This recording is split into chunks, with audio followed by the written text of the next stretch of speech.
y a le monument pour la musique Gangnam Style qui a fait je ne sais plus combien de milliards de vues sur YouTube, qui est juste en face, le centre commercial. Et juste Gangnam qui commence à tomber dans la nuit. C'est magnifique. J'aime énormément cette ville.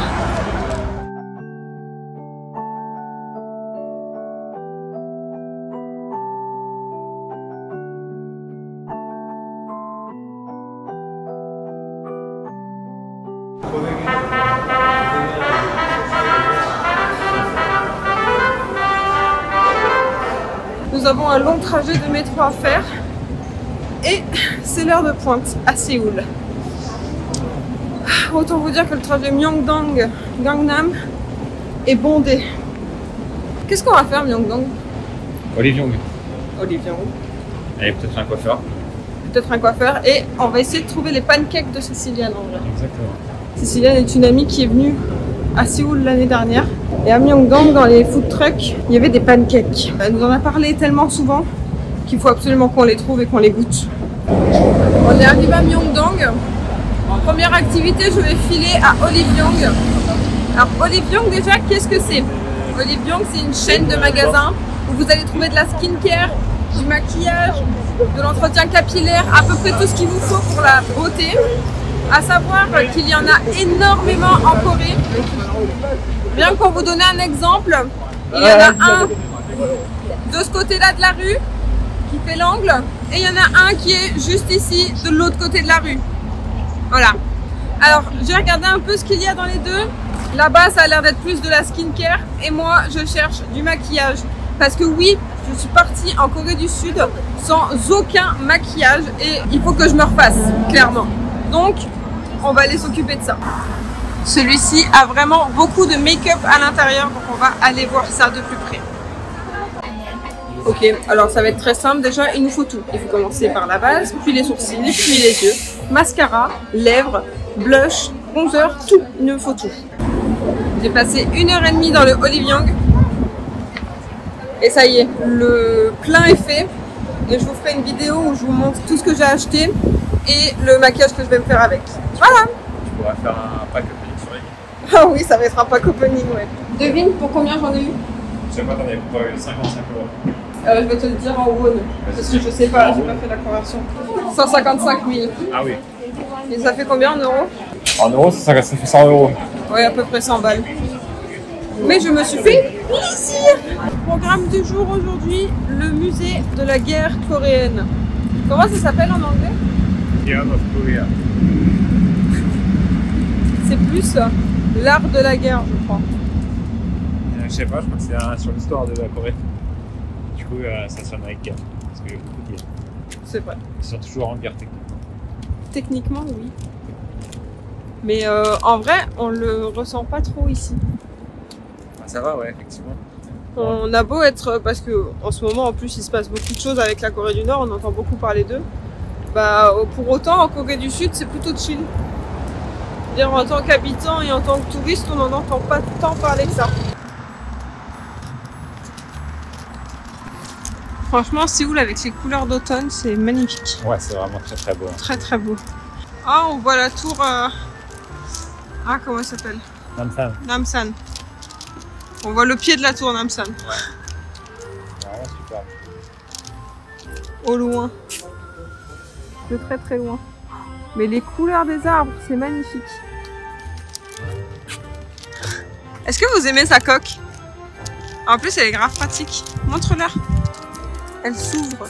On peut mettre une carte bancaire ici. Waouh.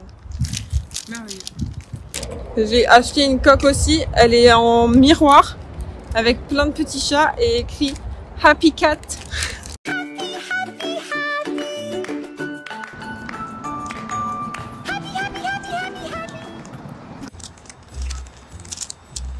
Tu vois, tu disais qu'il fallait un peu de soleil, bah il est là. Le ciel bleu est là. C'est magnifique.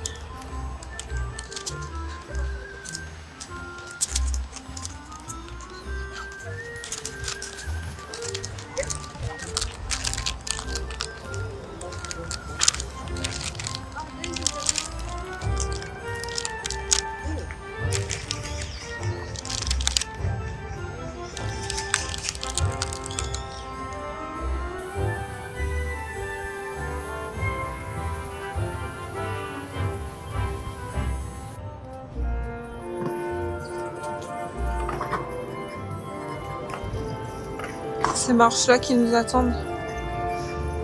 Si vous venez un jour en Corée, préparez vos jambes. Parce que vous n'allez pas être déçus. Waouh. Waouh. Bon allez, montons ces marches.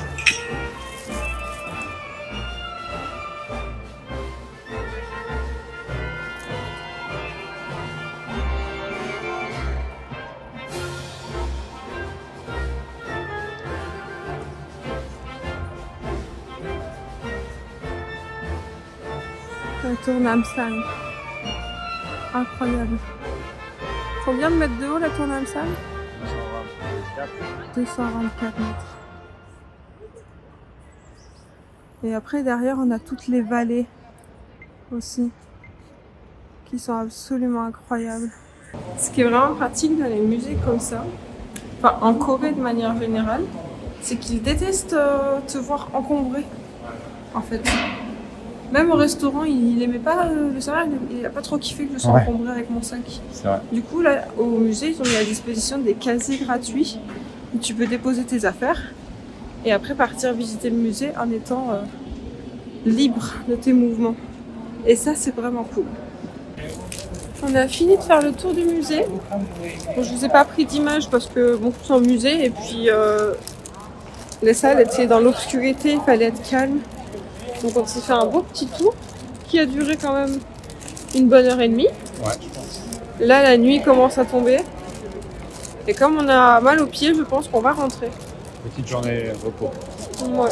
On va rentrer se poser un peu parce qu'il est 18 h. Et comme vous le voyez, la nuit tombe quand même assez vite ici à Séoul. À 18 h, il fait déjà quasiment nuit. Et le jour se lève très tôt aussi.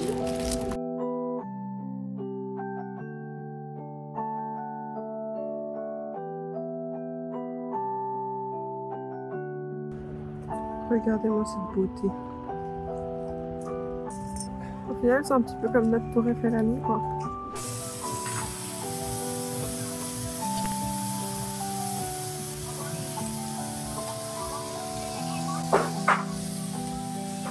On est le lendemain des rushs que vous avez vus. On s'en va visiter la Han River. Regardez-moi la hauteur de ces tours. C'est très très beau. Tu veux ma veste? Ça va pour l'instant. On va se faire frère. Oh la star. Ça va passer mal. J'ai piqué le pull de monsieur parce que qu'est-ce qu'on se l'écaille quand le soleil arrête de taper sur la ville. Et ben on sent vite la différence. En plus il y a un vent glacial. Heureusement qu'il avait prévu un pull. Julien, grand touriste fan des tours qui sont très hautes. iPhone 16. Oh. Bon.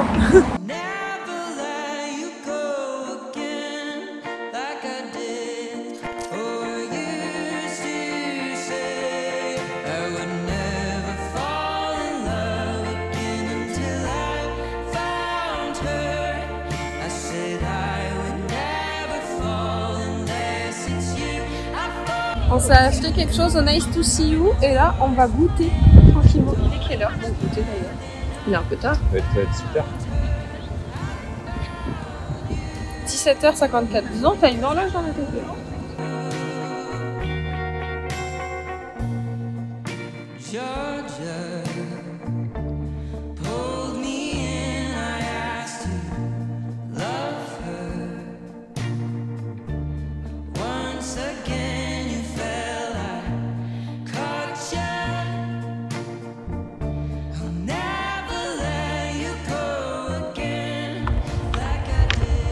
La nuit est tombée.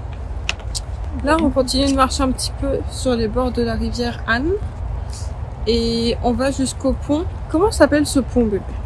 Aucune idée. C'est un pont avec des projections. Tout illuminé avec des jets d'eau en fait sur l'un des deux côtés. Tout illuminé et tout. C'est trop beau à voir de nuit. Donc du coup, on va essayer de marcher jusque là-bas. Du coup, c'est ce pont-là qu'on voit ici. Mais comme vous le voyez, il n'est pas allumé. Il y a des heures de G apparemment. Mais c'est pas grave parce que ça nous aura fait quand même de mal. Par contre, ce bâtiment est super mignon. Il change de couleur depuis tout à l'heure. Tout à l'heure, il était bleu. Après, il était vert, ensuite violet. Et là, il redevient bleu.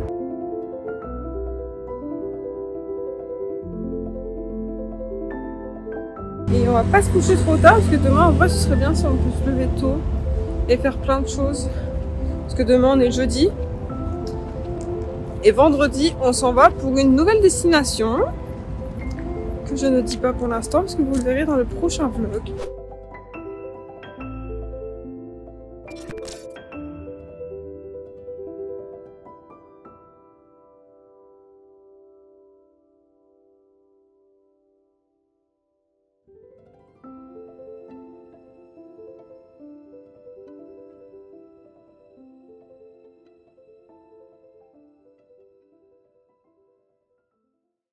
On s'en va à Hongdae pour Halloween, on est le 31 octobre, il est 21 h et il ne faut pas qu'on se couche trop tard, donc il ne faut pas qu'on rentre trop tard non plus, car demain nous avons un avion à prendre. Mais on ne peut pas louper la soirée d'Halloween à Hongdae. Faire Halloween à Séoul, ça n'arrive pas tout le temps. Une fois par an. Une fois par an, quoi. Alors, oui, nous ne sommes pas maquillés ni même déguisés pour Halloween. Pour une simple et bonne raison qu'en fait, je n'ai pris aucun matériel de maquillage. Rien du tout. Donc, du coup, on va quand même aller faire un tour dans les rues, voir les gens qui sont déguisés. Mais nous, malheureusement, on ne peut pas. Et je suis bien déçue d'ailleurs parce que je suis quelqu'un qui aime énormément les maquillages horreur, FX, etc. Mais cette année, bon bah, pas de chance.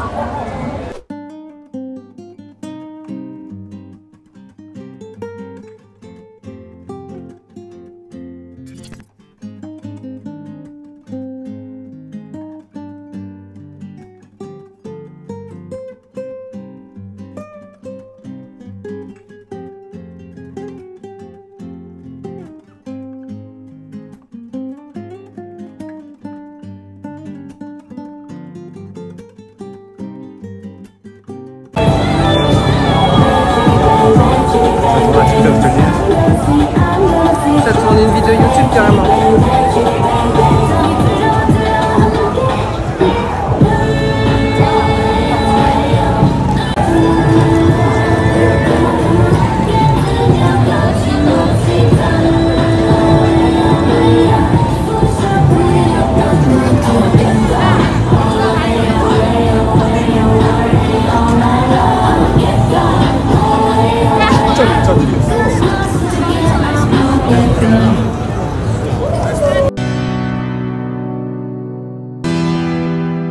On va clôturer ce vlog ici. On va profiter de la fête à Hongdae et on va aller se coucher. On vous retrouve dans un nouveau vlog, dans un nouveau pays, une nouvelle destination. Et on vous dit au revoir.